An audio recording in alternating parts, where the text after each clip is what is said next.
우리에게 주시는 하나님의 말씀은 호세아서 2장 14절에서 23절까지의 말씀입니다.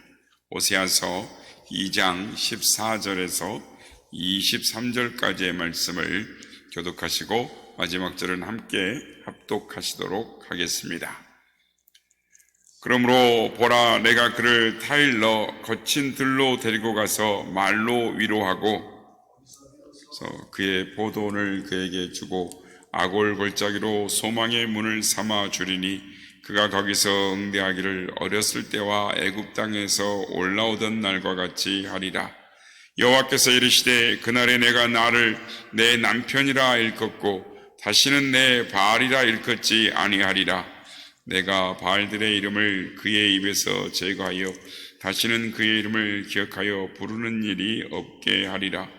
그날에는 내가 그들을 위하여 들짐승과 공중의 새와 땅의 곤충과 더불어 언약을 맺으며 또 이 땅에서 활과 칼을 꺾어 전쟁을 없이 하고 그들로 평안히 눕게 하리라.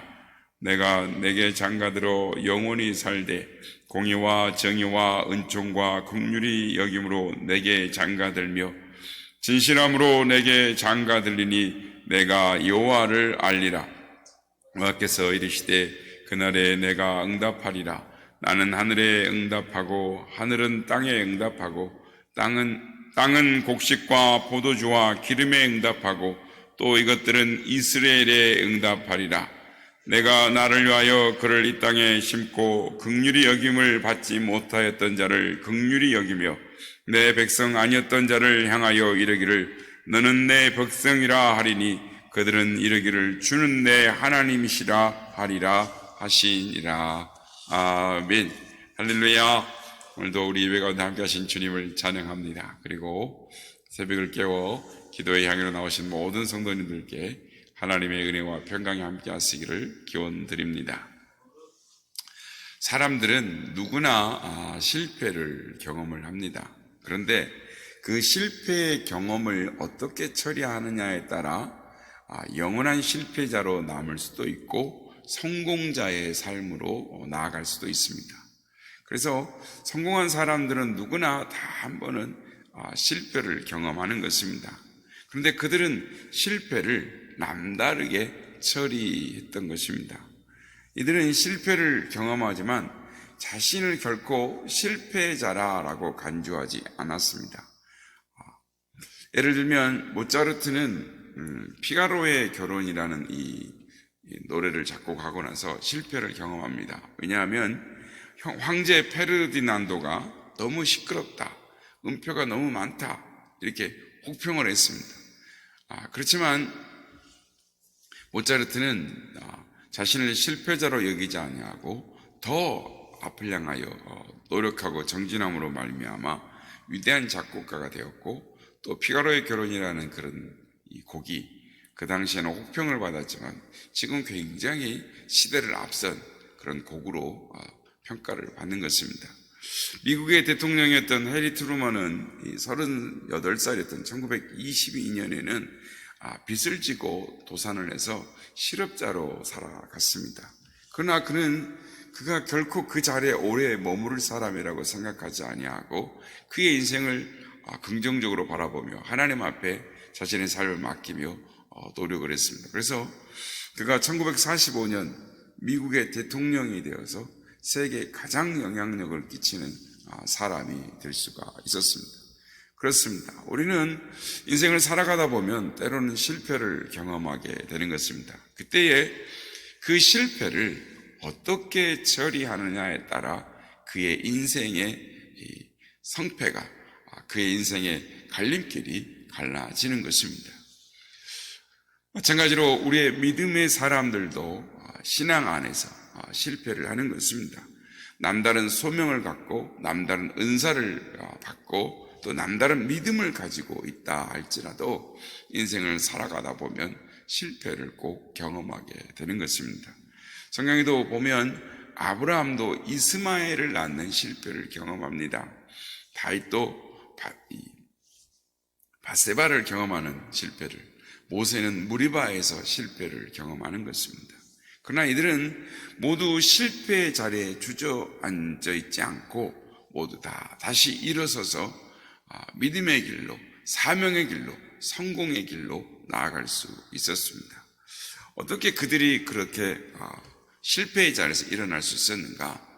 오늘 본문에 보면 그 답을 제시하고 있는 것을 보게 되는 것입니다. 오늘 본문에 나오는 호세아 당시의 이스라엘 백성들은 참담한 실패를 경험하고 겪고 있었습니다. 호세아 당시의 이스라엘 백성들은 마치 음란한 여인이 남편을 버리고 다른 남자들을 쫓아가 음행을 저지른 것처럼 하나님을 버리고 이 바알을 섬기는 참담한 이 실패를 경험하고 있었습니다. 그 결과 두 가지의 심판을 받게 됩니다. 하나는 길을 잃어버리는 심판을 받게 됩니다. 오늘 우리가 읽지는 않았지만 오늘 보면 6절에 보면 이렇게 하나님께서 말씀합니다. 그러므로 내가 가시로 그 길을 막으며 담을 쌓아 그로 그 길을 찾지 못하게 하리니, 저들이 우둔해져서 길 잃은 짐승처럼 길을 잃고 헤매게 될 것이라는 것입니다.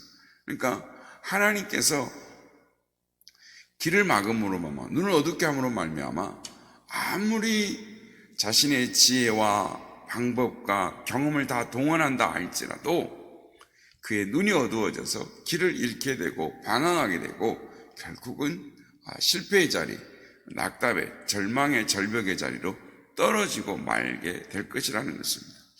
또 다른 하나는 모든 것을 빼앗기게 되는 심판을 받게 됩니다. 9절 말씀 보면 그러므로 내가 내 곡식을 그것이 익을 계절에 도로 찾으며 내가 내 새 포도주를 그것이 맞들 시기에 도로 찾을 것이며 또 그들의 벌거벗은 몸을 가릴 내 양털과 내 삶을 빼앗으리라.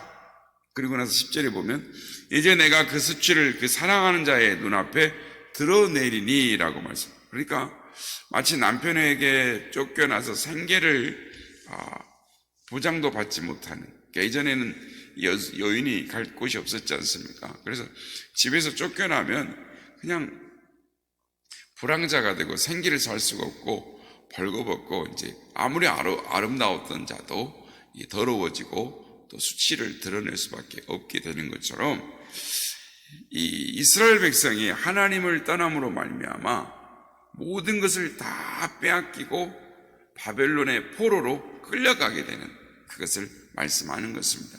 그러니까 예전에는 포로로 끌려가면 그냥 이렇게 끌려가는 것이 아니고 이 속옷만 입히거나 아니면 다 발가 벗겨가지고 이렇게 끌고 가는 것이 예전에는 포로를 끌고 가는 방법이었습니다. 그래서 이집트 벽화나 바벨론의 고대 이 벽화에 보면 완전히 다 발가 벗겨진 상태로 쇠사랑을 또는 올무에 매여서 포로로 끌려가는 그 벽화와 자료들이 있는 것을 보게 되는 것입니다. 이처럼 이스라엘 백성들은 참담한 실패를 경험하고 이미 또 포로로 끌려가기도 했습니다. 그래서 감당할 수 없는 이 참담한 실패의 한 복판에서 고통을 겪게 되는데, 그래서 그들이 그 고통 가운데 하나님 앞에 울부짖는 것입니다. 감사한 것은 하나님께서 이 고통받는 자들의 기도를 들으셨다라는 거예요. 우리가 오늘 보면 하반절에 보면 내가 응답하리라 5번이나 응답하리라 라고 말씀을 하시는 것입니다. 오늘 보면 14절 15절에 보면 하나님 이렇게 말씀합니다.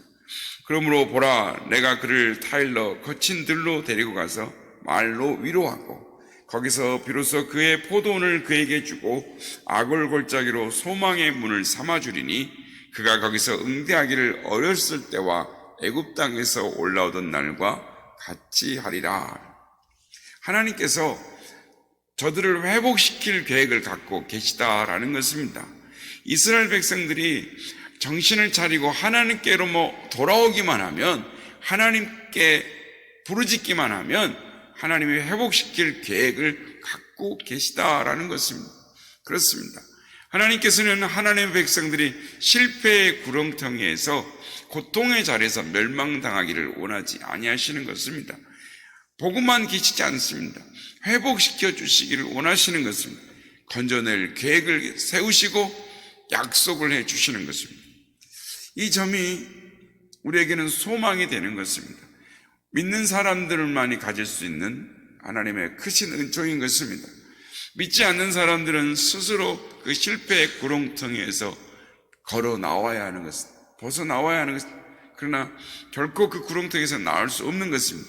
그러나 우리는 그 실패의 구렁텅이 안으로 손을 내미시는 하나님이 계시다라는 것입니다.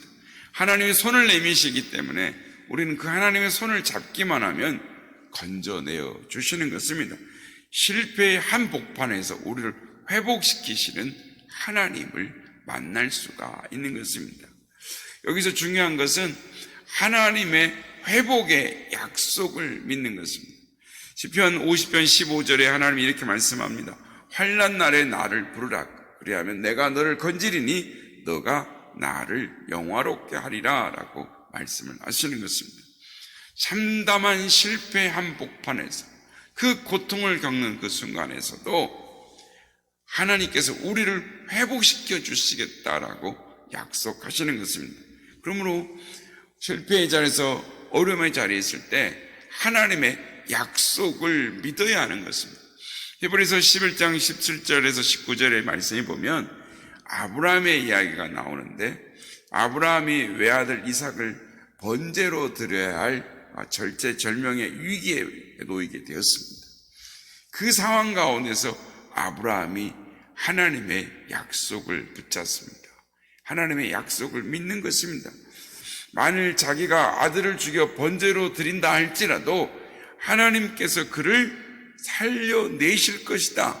하나님이 너의 씨로 저 하늘의 별과 같이 바다의 모래와 같이 번성하게 하시라고 하신 그 약속의 말씀을 붙잡고 살리실 것을 믿었습니다. 그렇습니다. 하나님의 약속을 믿어야 하는 것입니다. 실패하고 고통의 자리에 있을 때 하나님의 약속을 붙잡고 하나님의 약속을 믿을 때에 하나님이 회복시켜 주시는 것입니다. 다음으로 중요한 것은 그 약속을 믿고 하나님께 기도해야 하는 것입니다. 저는 이 믿음의 사람 중에 참 이 믿음의 실패를 말하면 앞에서도 언급했던 것처럼 모세도 무리바에서 실패도 하고 또 다윗도 이 밧세바로 인해서 실패를 경험합니다만은 이 성경에서 가장 우리의 마음을 아프게 하는 사람은 삼손입니다. 삼손은 실패, 하나님의 약속을 저버리고 실패한 사람 중에 한 사람입니다. 그의 부모님이 믿음으로 그를 낳았습니다. 그리고 나시린으로 그를 서약해서 하나님께 바쳐진 사람이었, 하나님께 택함 받은 사람이었습니다. 그러나 이 들릴라라는 블레셋 여인의 치마폭에 쌓여서 참담한 실패를 경험합니다. 맛보는 것입니다. 머리가 삭도로 밀리게 되고 눈은 뽑히고 그래서 감옥에서 이 맷돌을 돌리는 참담한 고통의 실패를 경험하는 자가 되었습니다. 블레셋 사람들에게 붙잡혀서 조롱거리가 되고 맷돌을 돌릴 때 그는 그대로 끝날 수가 없었습니다. 그가 다곤 신전 두 기둥을 붙잡고 하나님 앞에 회개하며 울부짖어 기도할 때에 하나님께서 그 기도 소리를 들으셨습니다. 응답하셨습니다. 그래서 하나님께서 그에게 다시 힘을 회복시켜 주시고 그의 능력을 다시금 주셔서 사명을 감당하게 하셨습니다. 그 붙잡고 있던 다곤 신전의 기둥을 쓰러뜨림으로 말미암아 그가 사사 23년의 삶 속에 감당했던 사역보다 가장 큰 사역을 감당하고 믿음의 사람, 다시 사명을 감당하는 하나님의 사명을 감당할 수가 있게 되었던 것입니다. 그렇습니다. 참담한 실패의 경험 속에서도 하나님의 약속을 붙잡을 때, 고통의 순간에서 하나님의 약속에 붙잡을 때, 자신이 죄악에서 자리에서 고통을 당할 때 하나님의 약속을 붙잡고 부르짖어 기도하면 하나님께서 응답하시고 회복시켜 주시는 것입니다. 기도가 우리의 실패에서 다시 회복하는 출발점이 되는 것입니다.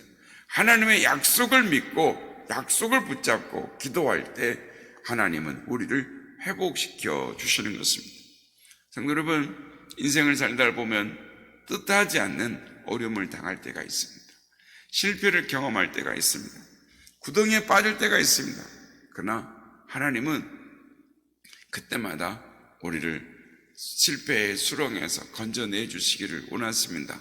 손을 내미시는 것입니다. 그러므로 실패의 자리에 나만 있는 것이 아니라 나를 찾아오시는 그 하나님, 나에게 손을 내미시는 그 하나님의 약속의 말씀을 붙잡고 다시 일어서시는, 실패와 아픔과 고통의 자리에서 다시 회복의 자리, 다시 은혜의 자리, 성공의 자리로 나아갈 수 있는 우리 모두가 다 되시기를 예수님의 이름으로 축복합니다.